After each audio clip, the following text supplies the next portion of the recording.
Thank you, Vivek Sharma ji. Thank you so much for this opportunity. Hope I am audible. Yeah. Yes. So I would like to invite जो आज के हमारे जो panelist हैं, सबसे पहले मैं इनवाइट करना चाहूंगा मिसेज सरली मेनन मैम का, जो कि एक कैंसर केयर गिवर भी हैं और साथ साथ CEO saint Jude India child care centres, जो मुंबई से हमारे साथ जुड़ी हैं। वेलकम मैम, नमस्कार। Good afternoon everyone. Thank you Rizwan. Thank you. जो दूसरे आज के हमारे जो पैनलिस्ट हैं, मिस्टर संजीव शर्मा, जो पेशेंट एडवोकेट हैं। वेलकम संजीव जी, नमस्कार, आपका स्वागत है, जो मुंबई से हमारे साथ जुड़े हैं। थैंक यू रिजवान भाई।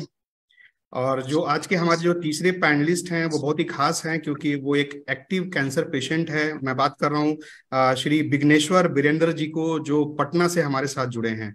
नमस्कार सर, आपका स्वागत है इस पैनल डिस्कशन में। थैंक यू रिजवान भाई एंड गुड आफ्टरनून एवरीबॉडी।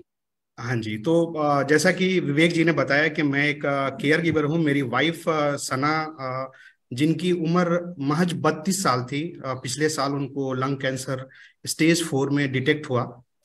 काफी चैलेंजिंग जर्नी था मेरा। मैं एक जॉब करता हूँ, मैं प्रॉपर बिहार से हूँ, गोपालगंज से, और मैं भटिंडा में अभी जॉब करता हूँ एक प्राइवेट कंपनी में। न्यूक्लियर फैमिली है, पेरेंट्स वहाँ रहते हैं, और हम एक 7 साल का मेरा बेटा है, और हम लोग भटिंडा में रहते हैं, जॉब करते हैं। बहुत सेटल्ड लाइफ थी इनफैक्ट।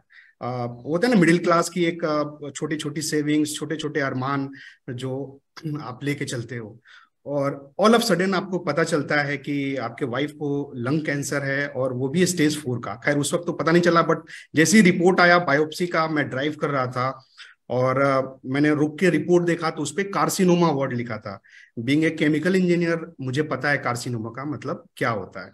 सो एक फील हुआ कि अब लाइफ कंप्लीटली चेंज हो चुकी है।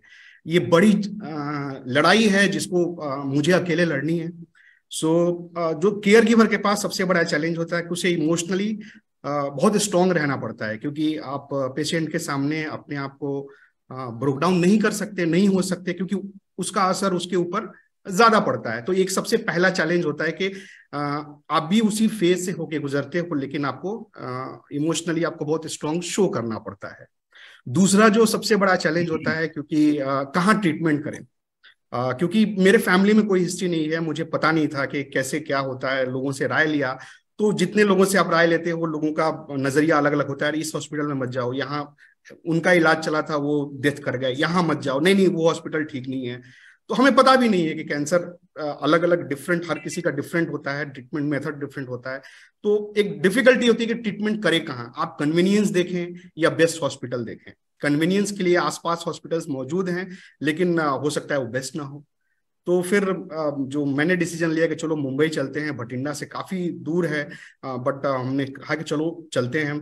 आपका जॉब जो एक सिंगल अर्निंग सोर्स होता है, वो कहीं ना कहीं सफर करता है। आप इतनी लंबी आपको छुट्टी मिलने में दिक्कत होती है। आई वॉज फॉर्चुनेट के जो मेरे इंडस्ट्री से या मेरा जो मैनेजमेंट से सपोर्ट मिला, बट जो बाकी लोगों से मैं बात करता हूँ जो साथ में केयर गिवर हैं, तो उनके साथ चैलेंज होता है कि भाई छुट्टी नहीं मिलती, बार बार छुट्टी नहीं मिलती है, और LWP लीव विदाउट पे लगाते हैं तो पेमेंट नहीं आता है, सैलरी कम आती है।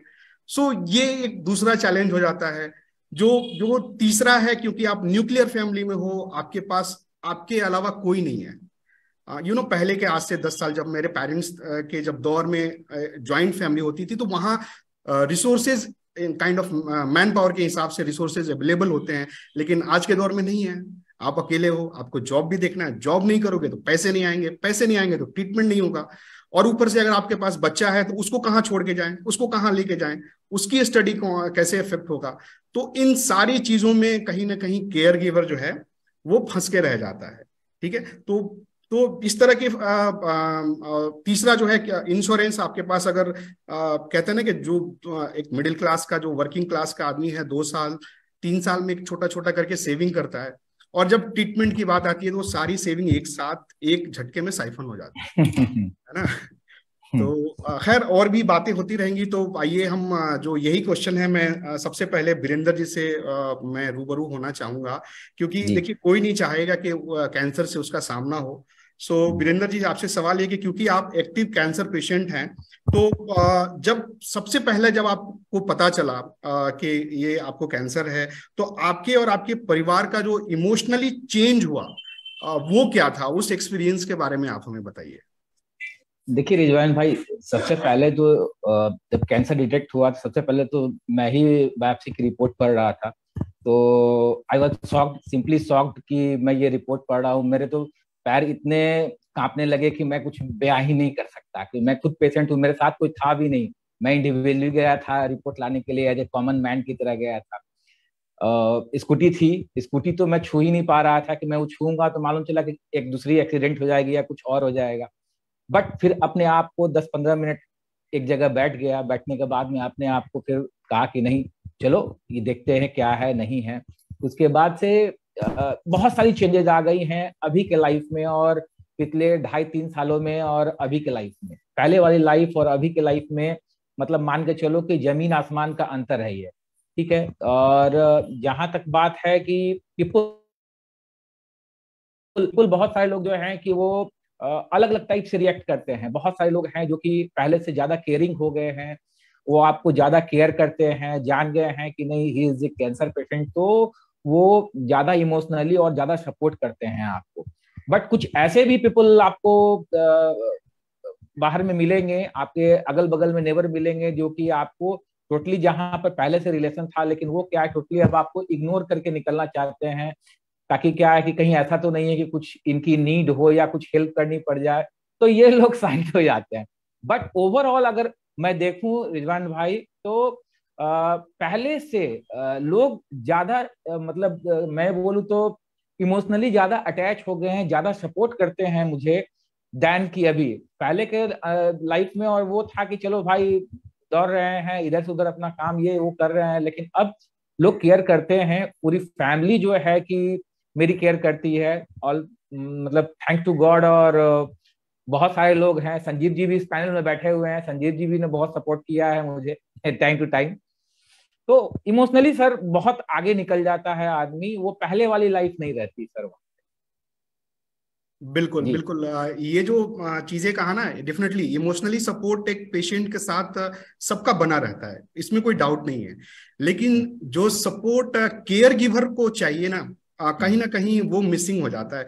बहुत बारीक एक चीज है जो मैंने महसूस किया कि जब आपके लाइफ में कैंसर नहीं होता है, आप अच्छा अर्न कर रहे हो, आप फाइनेंशियली बहुत स्ट्रांग हो, तो लोगों का जो नजरिया है, लोगों का जो अटैचमेंट है वो अलग होता है। Because I am financially stable. हो सकता है मैं मुझसे किसी को जरूरत पड़े किसी भी तरीके से, तो लोगों का जो लगाव है वो एक अलग रहता है। द मोमेंट आप इस तरह के चेंजेस से गुजरते हैं, जहां आप as a care giver you are no more a financially strong person, आप ऑलरेडी कर्ज लेते हो, जो आपकी सेविंग्स हैं वो यूज हो रही हैं। सो मुझे जो फील होता है कि लोगों का नजरिया, उसके बाद जो लोगों का बिहेवियर आपके प्रति थोड़ा चेंज होता है। बहुत क्लोज वन तो नहीं, लेकिन जो थोड़े डिस्टेंस के लोग हैं, कहीं ना कहीं उनके नजरिए में कि ये अब एसेट नहीं रहा, ये अब फोन करेगा तो क्या पता कहीं पैसे मांग ले। सो ये एक केयर गिवर को ये फेस करना पड़ता है। डेफिनेटली पेशेंट के साथ तो एक सिंपैथी, एक हम्बलनेस तो सबका रहता है, लेकिन यस केयर गिवर को ये ट्रांजिशन उसको उसको उसको फील करना पड़ता है। तो बिल्कुल हमारे साथ शर्ली मैम, मेनन मैम है। मैं आपसे मैम जानना चाहूंगा कि आपके नजरिए में कैंसर केयर गिवर होने का मतलब क्या है? जो फर्स्ट रिएक्शन क्या होता है जब आपको पता चलता है कि you are a care giver? और आप अपने इस जैसे केयर गिवर के जर्नी के बारे में आपकी लर्निंग्स और फाइंडिंग्स क्या क्या थी मैम, उसके बारे में थोड़ा बताइए। तो आई थिंक जो पहला रिएक्शन होता है वो तो एब्सोल्यूट शॉक का होता है। I think it's absolute shock. Most people believe that cancer can happen to my neighbor or my relative or somebody at my workplace, but it can never happen to somebody in my family. So I think once not only the patient, even the caregiver can accept this shock, and which may take a couple of days, it may not take a couple of hours or whatever. I think once you can accept the shock, the initial shock, that yes, this is there. The diagnosis has happened, and you just need to find a way forward to get the treatment and to deal with it head on. I think that is something initially what, and I think a caregiver really is that person who is the third person in line between the patient and the doctor. It's the next person is the caregiver who really holds one of the hands on the patient and transfers this really, really hard cancer journey. I think that's how I can describe a caregiver. बिल्कुल ma'am, बिल्कुल सही कहा, क्योंकि बोलते हैं ना कि वो सारे फैसले जो है वो केयर गिवर को लेना है। डॉक्टर अगर आपको ट्रीटमेंट ऑप्शंस दे रहा है, वो हालांकि आपको उतना टेक्निकली पता नहीं है, लेकिन ऑफ कोर्स डॉक्टर अपना बेस्ट करते हैं, आपके सामने ऑप्शंस रखते हैं, आपको पता भी नहीं है। जैसे मेरे सामने ऑप्शंस आया कि आपको टारगेटेड थेरेपी, मेरी वाइफ को क्रिजेटिनिब चल रहा है, तो हालांकि काफी वो भी कॉस्टली है, काफी कॉस्टली है। थैंक गॉड कि मेरे पास शुरू में इंश्योरेंस कुछ अमाउंट का था, तो उसके बेसिस पे मैं हिम्मत कर पाया और इस ट्रीटमेंट मेथड को कंटिन्यू कर पाया। लेकिन मैं सोचता हूं कि अगर मेरे पास अगर इंश्योरेंस नहीं होता तो मैं क्या करता। मैं शायद तब भी वो ट्रीटमेंट मेथड चूज करता, भले ही वो यू कैन से मेरी औकात से बाहर का ट्रीटमेंट है। ये प्रॉब्लम मिडिल क्लास के साथ है। जो लोअर क्लास है ना, उसके पास बहुत सीधा ऑप्शंस हैं कि I can not afford and I will, बस जो है आप कर दो। जो प्रिविलेज सोसाइटी है उसके पास ऑफ कोर्स फाइनेंशियली बैकअप है, सो उनको भी इशू नहीं है। ये जो मिडिल क्लास जो हर जगह पिसता है ना, ये बहुत बड़ी प्रॉब्लम है। तो मैं भी यही मानता हूँ कि मेरे लिए, चाहे वो मेरा बच्चा हो, मेरे पेरेंट्स हो या मेरी वाइफ हो, मुझे लगता है कि नहीं, अगर डॉक्टर कह रहा है कि ये एक ट्रीटमेंट मेथड है जो कि बेस्ट है अभी के कंडीशन में, भले ही मेरा उतना फाइनेंशियल कंडीशन हो या नहीं हो, वो मिडिल क्लास कहीं ना कहीं से कुछ ना कुछ करके जमीन बेचेगा, गहने बेचेगा, पीएफ से पैसे निकालेगा, कर्ज से लेगा, लेकिन वो ट्रीटमेंट से पीछे नहीं हटेगा। ये मिडिल क्लास की प्रॉब्लम है, क्योंकि उन्हें लगता है कि जो बेस्ट है मैं क्यों ना लूं। सो ये एक इशू रहता है, बट इसमें मैं किसी का दोष नहीं दे सकता, क्योंकि डॉक्टर भी आपको बहुत क्लियरली सारे if and buts and financial चीजें समझा के आपको ट्रीटमेंट मेथड चूज करने के लिए बोलता है। तो काफी चैलेंज होता है ना, काफी प्रेशर होता है। इनफैक्ट आप ट्रीटमेंट मेथड चूज करते हो तो वो है, प्रॉब्लम रहता है। सो आगे बढ़ते हैं, अगले हमारे पैनलिस्ट हैं संजीव जी। उनसे मैं प्रश्न करना चाहूंगा कि कैंसर पेशेंट का जो केयर गिवर होता है वो अपने आप में काफी कॉम्प्लेक्स होता है, वो जैसा कि हम बातचीत से समझ पा रहे हैं। सो संजीव जी, आपके हिसाब से जैसे केयर गिवर को क्या ऐसी स्ट्रेटजी अपनानी चाहिए जिससे कि उसकी जो जर्नी है वो थोड़ी आसान हो सके?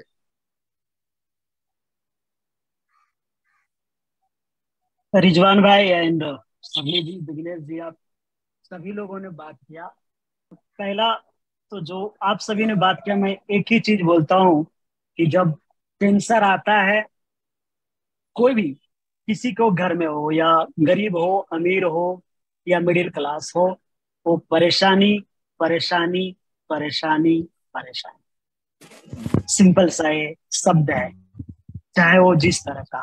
लेकिन हम सब मनुष्य हैं और हम लोगों को लड़ना है उस चीजों से। जैसे आपने बताया, शबी जी ने बताया, विघ्नेश जी ने बताया, तो कुछ चीजें तो मैं एज ए केयर गिवर को बोलूंगा कि बहुत ज्यादा ध्यान रखने की जरूरत है।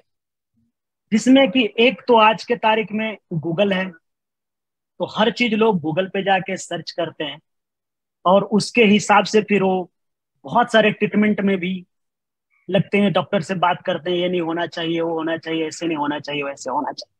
तो मैं बोलूंगा कि प्लीज जानकारी सब चीज का रखिए, लेकिन भरोसा अपने डॉक्टर पे कीजिए। ये मेरा सारे केयर गिवर को रहेगा, जो कि अभी तक मैं हजारों नहीं लाखों केयर गिवर से मिल चुका हूं और मिलते ही रहता हूं हॉस्पिटल में। मेंटली डिस्टर्ब होते हैं, क्योंकि जैसे आपने बताया, पेशेंट को तो कैंसर हो गए, अब उनको ये पता है कि हमें ट्रीटमेंट होगा, अब या तो क्या लाइफ में कॉमा लगेंगे या फुल स्टॉप होगा। उसके प्रक्रिया है वो केयर गिवर को ही करना पड़ता है, डे 1 से लेके, जैसे आपने बनाया, फंडिंग से लेके डॉक्टर से बातचीत करना, सिस्टर का डांट भी कभी कभी सुन लेना, वार्ड बॉय के भी लाइन में लगे हो तो आप पढ़े लिखे हैं फिर भी वो समझाता है, तेरे को समझ में नहीं आता है क्या, ये सारी चीजें झेलना पड़ता है। और इस चीजों को झेलते हैं तो हम एक ही चीज बताएं कि झेलना समझना सब जरूरी है, लेकिन एक चीज, आप सब चीज इंफॉर्मेशन सबसे लीजिए, अगल बगल से मोटिवेशन लीजिए, लोगों से बात कीजिए, डिजीज के बारे में जानकारी लीजिए, लेकिन पहला चीज है कि आप जो भी डॉक्टर बोले वो कीजिए। ये मेरा टेक रहेगा रिजवान भाई, एक ही चीज, क्योंकि हम जो भी केयर गिवर हैं, हम सब लोग यहाँ पे आते हैं वो ट्रीटमेंट के लिए आते हैं। अगर आपका ट्रीटमेंट सही है तो सब सही है, बाकी चीजें हो जाती है। दूसरी बात है जो कि फंडिंग का बहुत सारे बात हो रहे थे वहां पर, तो मुझे लगता है कि अगर फंडिंग का प्रॉब्लम सोल्व हो जाए तो ये जितने भी टेंशन है उसमें से 80 से 90% चीजें खत्म हो जाएगी। अग्रीड। 80 to 90% खत्म हो जाएंगे। टेंशन कहाँ होता है? एक तो केयर गिवर को टेंशन, एक तो पेशेंट बीमार है, जब वो बीमार होते हैं चाहे जैसे भी, वो बोलते हैं केमो के वजह से गुस्से आते हैं या जो भी आते हैं वो विघ्नेश जी बताएंगे, या कभी कभी क्या ऐसे भी गुस्से आते हैं, वो निकालना उसके बाद केयर गिवर पे वो सारी चीजें, क्योंकि जब कोई भी पैसे केयर गिवर है और पेशेंट बाहर से आता है ट्रीटमेंट के लिए तो वहां पे पेशेंट और केयर गिवर ही रहते हैं, बाकी कोई फैमिली रहता नहीं। तो सारा जो एंजाइटी है वो केयर गिवर के ऊपर ही निकलता है, तो उसको भी संभालना। और उसके बाद आगे जैसे रिजवान जी भी बोल रहे हैं कि आगे फंडिंग कहाँ से आएंगे, कहाँ से टेस्ट होंगे, कहाँ से केमो होगा। चलो हमने आप क्रियोटाइन की बात कर रहे हैं तो अगर चलो 6 डोज ले लिया, बाकी के डोज कहाँ से आएंगे, इंश्योरेंस खत्म हो गया, ये सारी चीजें, तो ये सारी टेंशन। तो ये सब के लिए एक ही सोल्यूशन है कि फंडिंग, अगर फंडिंग कहाँ से होंगे वो चीजें। अब फंडिंग के बारे में भी थोड़ा सा मैं बोल देता हूँ। बीजी मैम ने भी बोला कि उन्होंने 2.5 करोड़ रेज किए। मैं बोलता हूँ कि अगर 250 करोड़ भी रेज कर ले, उन्होंने बहुत अच्छा शब्द बोला कि अगर सागर में एक मोती की तरह है 2.5 करोड़, 250 करोड़ भी कर लें तो कितने लोगों को करें, कितने लोगों को, कितने लोगों तक हम लोग पहुंच पाएंगे। तो हमेशा जहां भी हमें बोलने का मौका मिलता है, मैं ही बोलते हैं कि जिस तरह से गवर्नमेंट बाकी चीजों के लिए सेस लगा रहे हैं, वैसे ही एक सेस कैंसर के लिए लगा दें। और अगर वो उन्होंने चाह लिया तो ये जितने भी टेंशन है लोगों का, वो टेंशन में 80% वो कम कर देंगे। और एक बात और बोलूंगा रिजवान भाई कि आज वर्ल्ड कैंसर डे है। हम लोग आज कॉन्क्लेव भी कर रहे हैं उसके उपलक्ष्य में, लेकिन मेरा ये आशा ही नहीं, पूर्ण विश्वास है कि एक दिन ऐसा भी आएगा कि हम लोग साथ में बैठ के फ्री कैंसर डे भी मनाएंगे, वो दिन भी आएंगे। बीट्स। चलिए, बिल्कुल मैं आशा करता हूं कि आपके मुंह में घी शक्कर ऐसा हमें देखने को मिले। बिल्कुल, जैसे फंड की बात की, डेफिनेटली केयर गिवर के लिए फंड सबसे बड़ा हेडेक होता है। हमारे साथ रवि प्रकाश जी भी हैं जिनको हमने सुना और उनके वीडियो भी मैं देखता रहता हूँ। वो काफी मुझे मोटिवेशन मिलता है। उन्होंने भी लास्ट किसी फोरम पे बताया था कि झारखंड गवर्नमेंट से उन्होंने बात करके जो कैंसर के लिए जो मदद मिलता है उसको बढ़ा के कुछ 8-9 लाख जैसा करवा दिया, या जो भी बात करके अभी भी जो, क्योंकि बहुत सारे डिस्टिंग्विश लोग बैठे हैं जो अलग अलग राज्य सरकारें जो मुहैया कराती हैं फंड, वो उसमें काफी वेरिएशंस हैं, काफी अनइक्वल है वो चीजें। तो कहीं ना कहीं किसी न किसी तरीके से हमें चाहिए होगा कि जो राज्य सरकारें जो फंड दे रही हैं उसको भी मतलब थोड़ा इक्वलाइज किया जाए, उसको बढ़ाया जाए, ताकि हर एक स्टेट के लोग जो हैं वो एक तरह के फंड पा सके, ताकि उनकी इस जर्नी में मदद मिल सके। सो बिल्कुल मैं आगे बढ़ता हूं। वीरेंद्र जी से अगला मैं बात करना चाहूंगा कि कैंसर की जर्नी के दौरान डेफिनेटली पेशेंट के साथ साथ फैमिली भी सफर करती है, ये सब हमने देखा, बात किया। आपकी फैमिली ने कैसे मैनेज किया, स्पेशली आपकी फैमिली, उसने कैसे मैनेज किया, वीरेंद्र जी? देखिए रिजवान भाई, सबसे पहले तो क्योंकि पेशेंट भी मैं ही हूँ और केयर टेकर हमारी वाइफ हुई, हमारे 2 बच्चे हैं और एक मतलब 13-14 साल का है, एक 7-8 साल का है। तो इसमें क्या है कि सबसे ज्यादा जो सफर होता है वो आपका न्यूक्लियर फैमिली के बच्चे होते हैं, आई थिंक सो, कि जो आप मान के चलो कि ठीक है, जो गिवर हैं तो वो तो मान लीजिए आपका ख्याल रख रहे हैं, सारा कुछ कर रहे हैं, वो आपके साथ हैं। बच्चे बच्चे का क्या करोगे आप? उसकी स्कूलिंग, उसकी ये सभी चीज, चूंकि ट्रीटमेंट कोई एक दिन की ट्रीटमेंट तो होनी नहीं है। आप कभी भी जाते हो कोई भी हॉस्पिटल में, महीने 2 महीने, मैं खुद मुंबई में 2-2 महीने 3-3 महीने रहा हूँ वहां पे कंटिन्यूअस। उस दौरान में आपके बच्चे का क्या, ना पढ़ाई हो पाएगी उसकी, ना उसका केयर हो पाएगा। तो उसमें से क्या है ना कि अपने को जब जो पेशेंट है अपने आप को मतलब स्ट्रांग करके रखा हुआ है, किसी भी हाल में मेरे चेहरे पे एक सिकन नहीं आनी चाहिए, क्योंकि मेरे चेहरे पे अगर सिकन आएगी तो मेरी वाइफ जो मेरी केयर करती है, सबसे पहले उसी का जो है कि मोटिवेशन और लो हो जाएगा। जो प्लस मेरे अगल बगल में जो मेरे भाई बहन या जो भी मेरे सराउंडिंग्स में जो हैं लोग, उन लोगों का मतलब एनर्जी लेवल बहुत नीचे चला जाएगा, मेरे बच्चों का। तो मैं अपने चेहरे पर कभी भी ऐसा फीलिंग नहीं लाता हूँ, ना मैं सोचता हूँ कि मेरे को कुछ हुआ है। इवन कि मैं पहले से ज्यादा केयरिंग हो गया हूँ अपनी फैमिली के लिए, अपने बच्चे के लिए, अपनी सारे लोगों के लिए।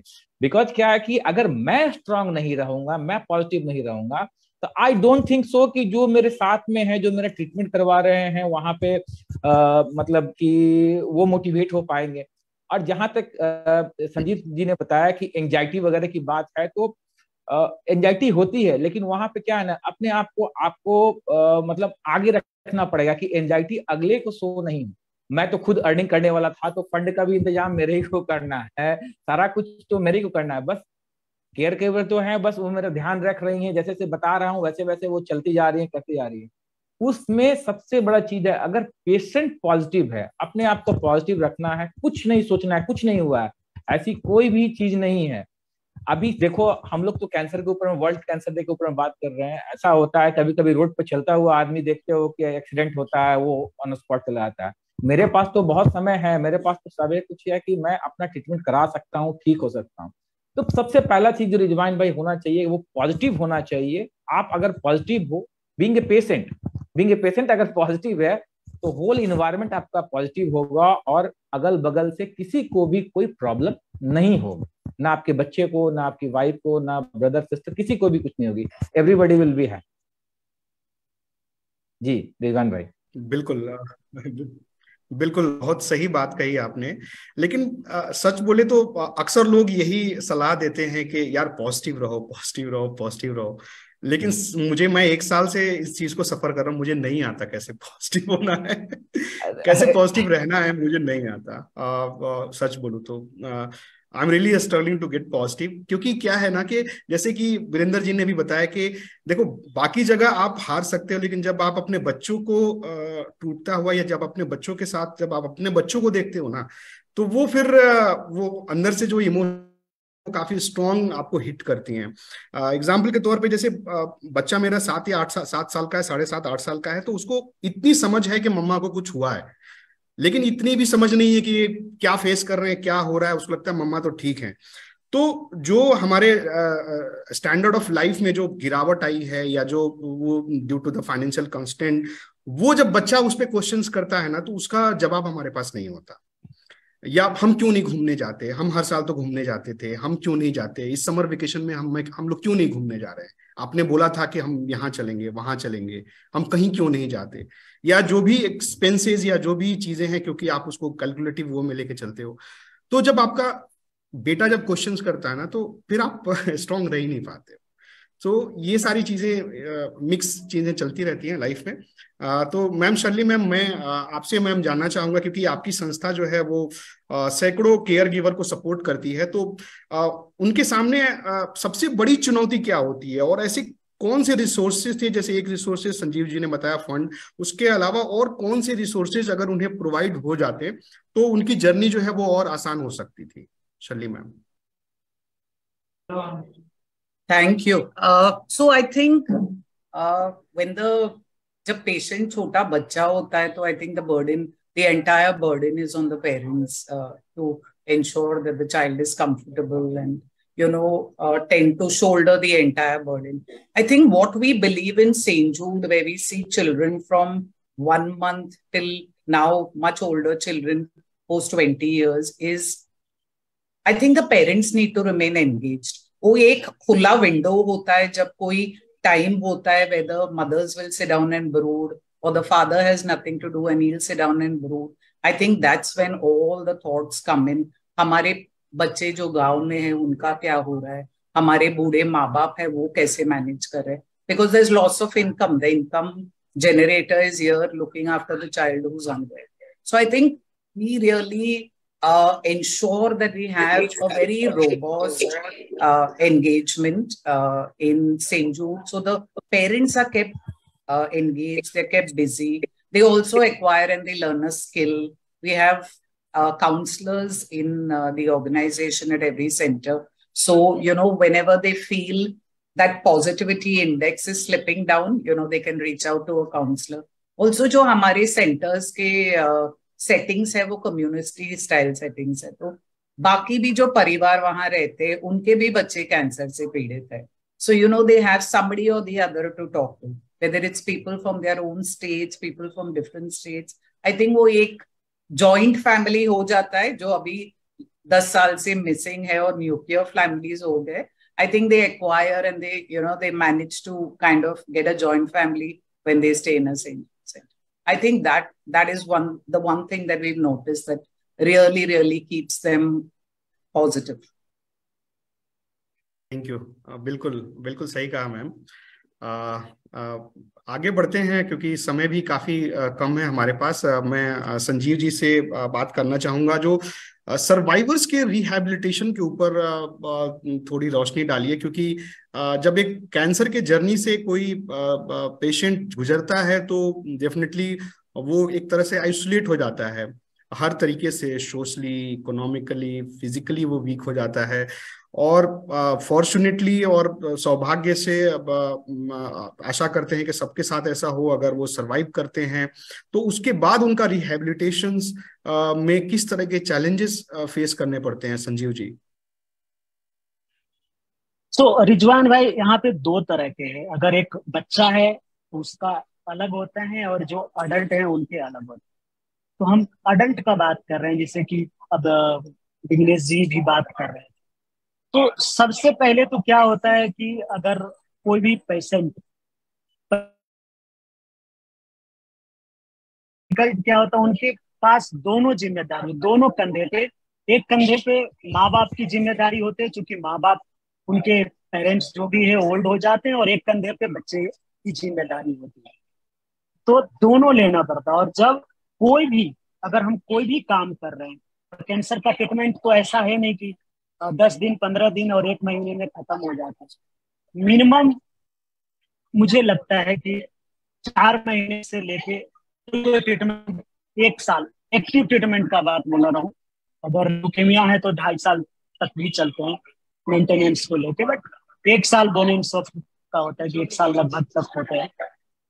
और 1 साल कोई भी व्यक्ति अगर अपना काम छोड़ दे, चाहे वो जॉब कर रहा हो या बिजनेस कर रहा हो, अगर मैं बोलूं खेती भी कर रहा हो, तो उसको फिर से वापस आने में, जिस पे वो था वहां पे आने में उसको कम से कम मुझे लगता है 3 से 4 साल लग जाए. और 3 से 4 साल भी उसके बाद भी क्या होता है कि ऐसा नहीं है कि एक बार आपका इलाज खत्म हो गया तो फिर आपको नहीं आना, फिर आपको फॉलोअप में आते ही रहना.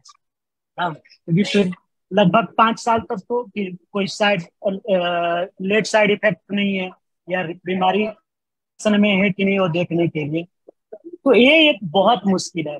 और मैं गुजारिश करूंगा यहाँ पे बहुत सारे जितने भी एनजीओ हैं कि ये एक फोकस करने की बहुत ज्यादा जरूरत है कि लोगों को ट्रीटमेंट के बाद जो उनकी दशा होती है, मैंने बहुत सारे लोगों को तो देखे हैं, उनके जॉब छूट जाते हैं, पढ़ाई जो करता है वो पीछे रह जाता है.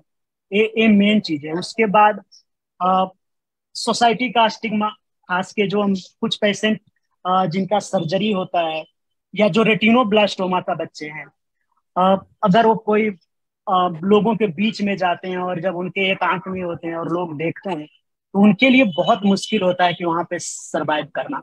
तो ऐसे बच्चों के साथ मिलके हमें उसे प्रोत्साहन करना, यहाँ पे बहुत ज्यादा इमोशनल सपोर्ट की जरूरत है उनको।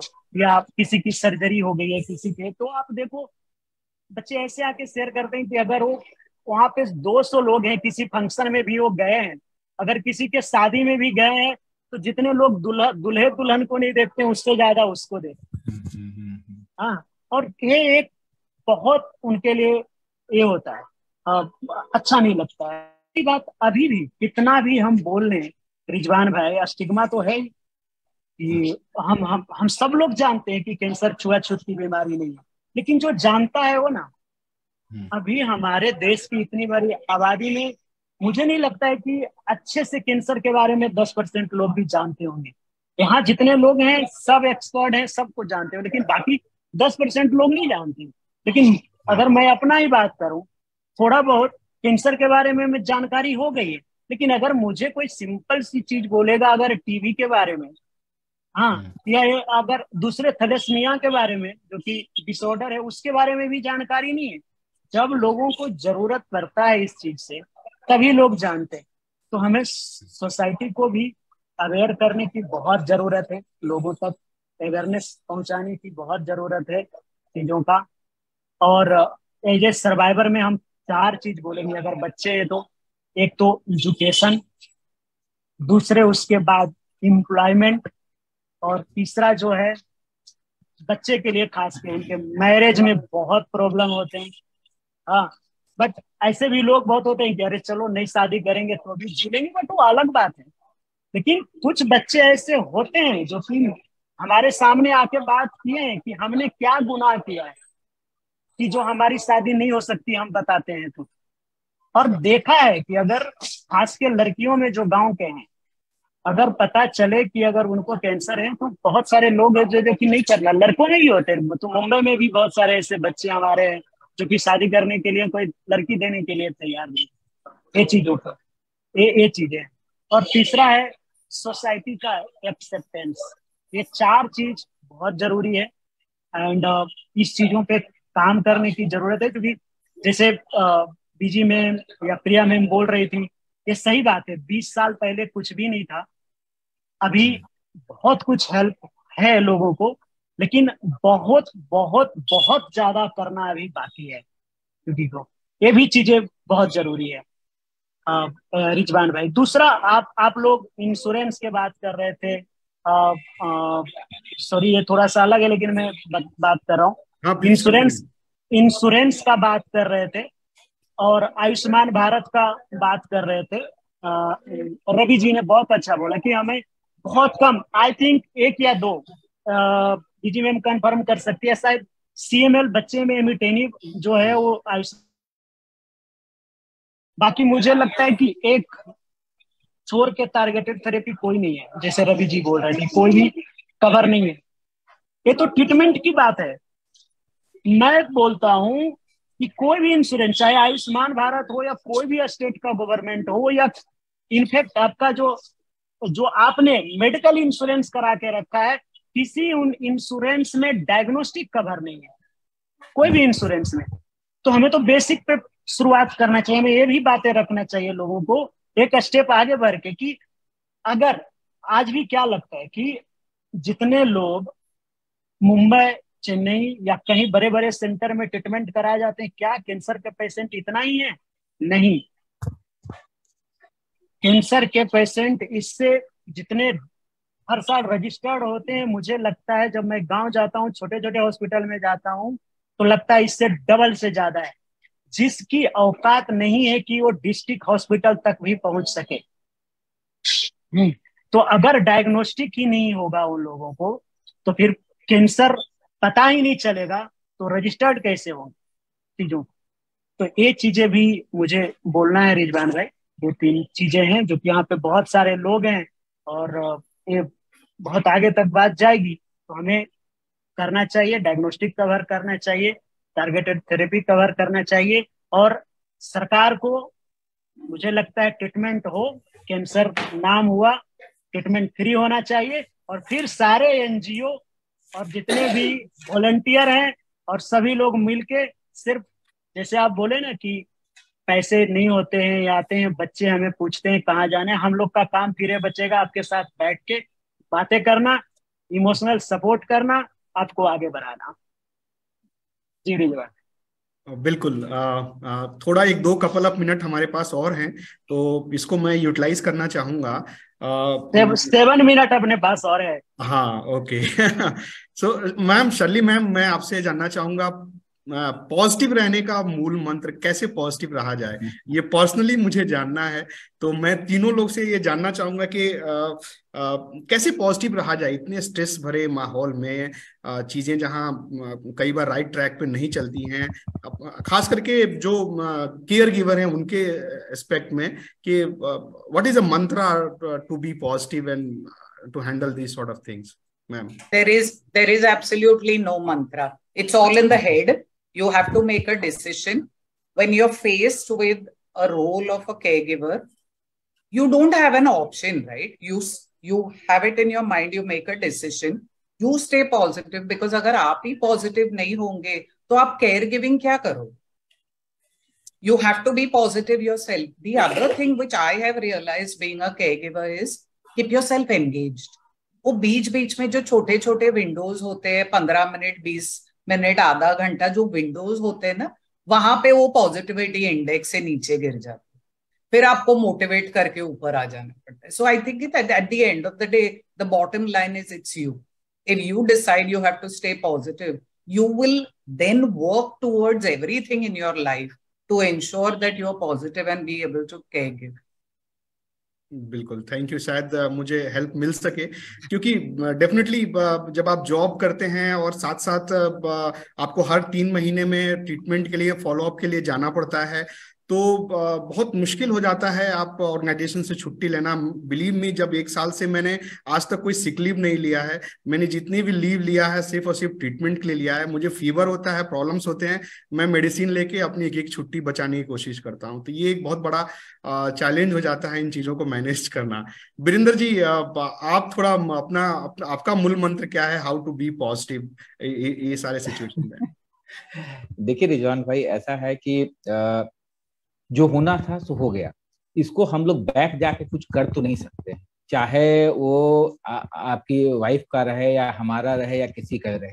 हम लोग बैक जाके कुछ कर नहीं सकते. तो जब जिसमें जाके कुछ कर नहीं सकते तो उसके बारे में क्या सोचना, उसके बारे में तो आता है वीरेंद्र जी, दिमाग में नहीं चलता रहता है. नहीं सर, यही प्रॉब्लम है. अगर हम लोग इसको दिमाग से हटा दे, देखिए सिंपल ट्रीटमेंट है, कराना है, हुआ है होगा, उसका ट्रीटमेंट होएगा, वो ठीक होएगा, कोई प्रॉब्लम नहीं है उसके लिए. अब जो हो गया, बैक जाकर मैं उससे कुछ कर नहीं सकता हूँ, तो मैं उसके बारे में क्यों सोचूं? सोचने से क्या होगा रिजवान भाई, आप तो होंगे ही होंगे. पेशेंट के ऊपर आपके चेहरे पे एक्सप्रेशन आएगा, वो मतलब वो बात नहीं रहेगी आपके चेहरे पे थकान या कुछ दिखेगी, तो उसका असर पेशेंट पे पड़ेगा आपने. तो अगर हम पॉजिटिव रहते हैं, बीइंग ए पेशेंट भी पॉजिटिव रहे और आप पॉजिटिव हैं, ठीक है, हम कर क्या सकते हैं सिवाय इलाज के अलावा? कोई ऑप्शन है कुछ और? तो क्यों ना इसे खुशी खुशी एक्सेप्ट करें और इसके साथ आगे बढ़ें कि हाँ भाई, आज है, कल तो ठीक अपन होंगे ही होंगे, आज नहीं तो कल ठीक होना ही होना है. ऐसा कुछ थोड़ी है कि अब वो पहले वाली बात तो रह गई नहीं है. मेरा आप ये समझो, मैं फार्मा से बिलोंग करता हूँ. मैं being regional manager, sales manager तक मैं काम किया हूँ. मेरा तो ये सब दिन रात का देखा हुआ है.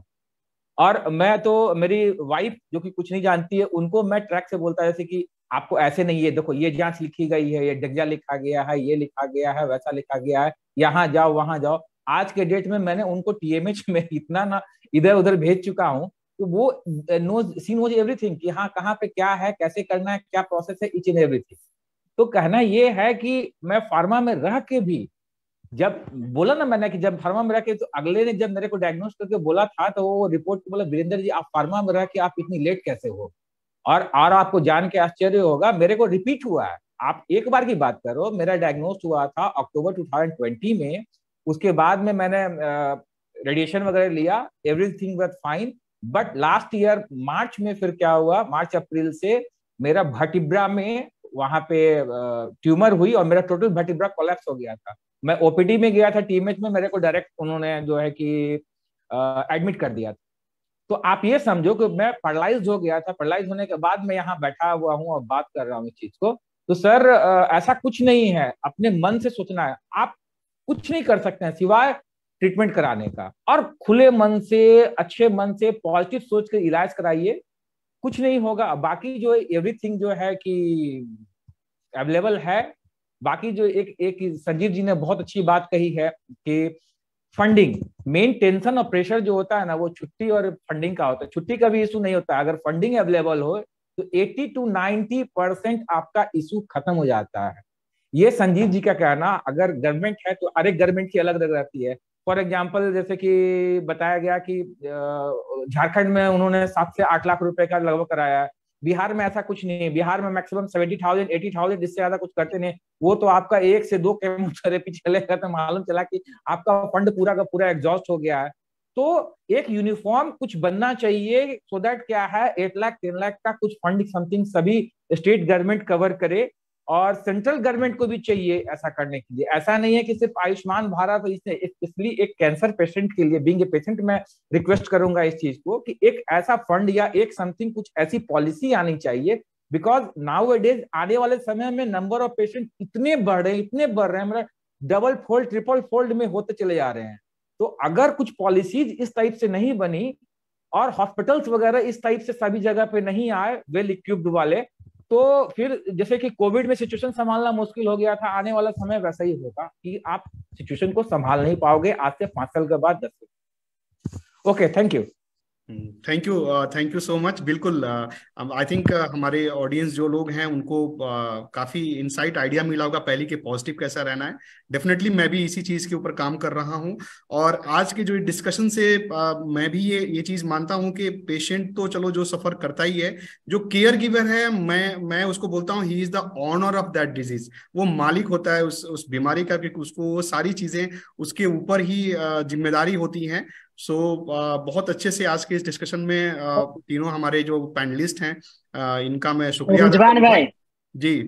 रिजवान भाई, लास्ट एक बोल देता हूँ कि इतनी सारी जो चीजें होते रहती है कि एक कैंसर होने के, आप केयर गिवर होने से पहले कोई तो एक पल होगा जो आपकी जिंदगी में सबसे खूबसूरत होगा। एग्जैक्टली। तो जब भी ऐसे परेशानी आए ना, जब भी कभी भी दिन रात 24 घंटा में कभी भी आंख बंद कीजिए और उस जो खूबसूरत पल था उसको याद कीजिए। बिल्कुल, ये मन इसके ऊपर मैं काम करूंगा। थैंक यू संजीव भाई। बस इस पे याद कीजिए, बाकी सब सही हो जाएगा। बिल्कुल। So thank you so much for this opportunity. Thank you our panelists for this nice discussion. Over to you Vivek ji. Thank you.